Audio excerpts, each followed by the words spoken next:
အားလုံးပဲမင်္ဂလာပါစီရိုဘုမှာရှိတဲ့ raw data တွေကို table ဆောက်ထားတင်လားဒါမှမဟုတ် range အတိုင်းပဲထားတင်လားဆိုတာနဲ့ပတ်သက်ပြီးတော့ဒါဒုတိယပိုင်းလေးဖြစ်တယ်ပေါ့နော်ဒီဒုတိယပိုင်းမှာတော့ Python table နဲ့ပတ်သက်ပြီးလေ့လာသွားမှာဖြစ်ပါတယ်နော်ရှိနှစ်ခုမှာတော့ data အတူတူပဲပေါ့နော်ဒီဘက်ကတော့ table ဖြစ်တယ် table ကိုနှိပ်လိုက်တယ်ဆိုရင်တော့ table design ပေါ်တယ်ပေါ့နော်ဒီဘက် range ကတော့ကျွန်တော်တို့နှိပ်လိုက်တယ်ဆိုလို့ရှိရင် table မဟုတ်တဲ့အတွက် table design မပေါ်ဘူးပေါ့နော် table နဲ့ range နဲ့ဘာကွာလဲဆိုလို့ရှိရင် table ဖြစ်တဲ့အတွက်ပေါ့နော် table design ရှိတယ် table design တွေကဒီသူပေးထားတဲ့ format တွေသုံးလို့ရတယ်ပေါ့နော်ဒီမှာဆိုလို့ရှိရင်လည်း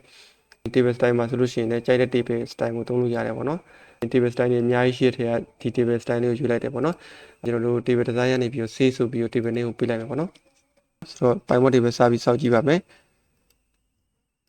Python table စောင့်မယ်ဆိုလို့ရှိရင် table design တွေကနေ summarize with Python table ဒီရလည်းသွားလို့ရတယ်ပေါ့နော်ဒီရလည်းသွားလို့ရတယ်လို့ကျွန်တော်တို့ insert ထဲကနေပုံမှန်တိုင်းပဲ Python table ကနေ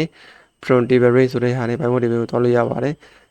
ပုံမှန်တိုင်းဆိုလို့ရှိရင် U version နဲ့ထွက်မှာပေါ့နော်ဒီမှာဆိုလို့ရှိရင် accessibility version ကိုရွေးလိုက်ပါမယ်location ကတော့ဘယ်နေရာမှာချမလို့ဆိုတော့ဒီနေရာလေးမှာချလိုက်မယ်ပေါ့နော် up to လောက်မှာချလိုက်မယ်ပေါ့နော် okay ပေးလိုက်မယ်ပေါ့နော်ဒါဆိုလို့ရှိရင်တော့ Python table ဖီလစ်ကြလာပါပြီ Python table ထဲမှာဆိုလို့ရှိရင်တော့ဒီ table ထဲမှာပါတယ်ပေါ့နော်တက်ရတောင်းရှိရတူတဲ့ဆေးရကြလာတယ်တောင်းရှိကို row ထဲထည့်လိုက်မယ်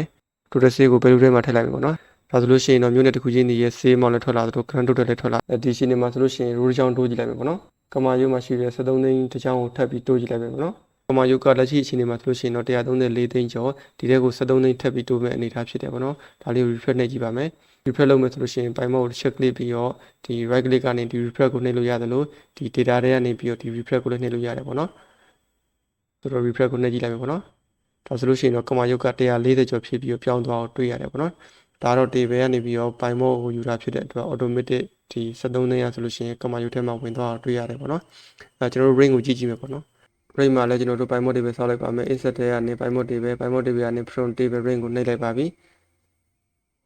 ဒီမှာဆိုလို့ရှိရင်လည်း accessibility worksheet ကိုယူလိုက်မယ်ပေါ့နော် up to နေရာကိုပဲပေးလိုက်ပါမယ် okay ပေးလိုက်ပါပြီပေါ့နော်ဒီ Python table ထဲကိုတစ်ချက် click မယ်ပြီးတော့ရှိကို row ထဲမှာထည့်မယ် total C ကို value ထဲမှာထည့်ပါမယ်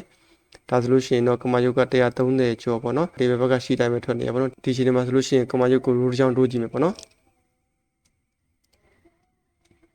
73သိန်းတိုးကြည့်လိုက်တယ် right click ကနေ refresh ကိုနှိပ်တယ်မပြောင်းလဲဘူးဖြစ်တယ်ပေါ့နော်ပြီးလို့ရှိရင် data တွေကနေ refresh ကိုပြန်နှိပ်ကြည့်မယ်မပြောင်းဘူးပေါ့နော်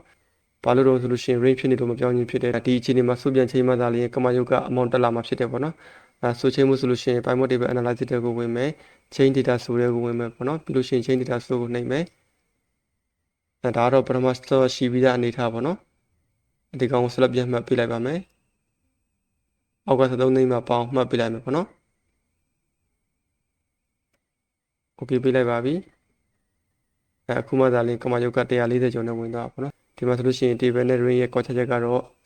Python table ဆောက်တဲ့အခါမှာဆိုလို့ရှိရင် table နဲ့ဆိုလို့ရှိရင် Python table automatic ဒါ refresh လုပ်တာနဲ့လုပ်ပြီးတော့ range ဆိုလို့ရှိရင်တော့စုပြန်ချင်းရတဲ့အနေအထားဖြစ်ပါတယ်ဆိုတော့ကျွန်တော်တို့ရဲ့ data တွေကို table ဆောက်ထားဖို့လိုတယ်ဆိုတဲ့အကြောင်းလေးကိုဒီမှာတွေ့ရမှာဖြစ်ပါတယ်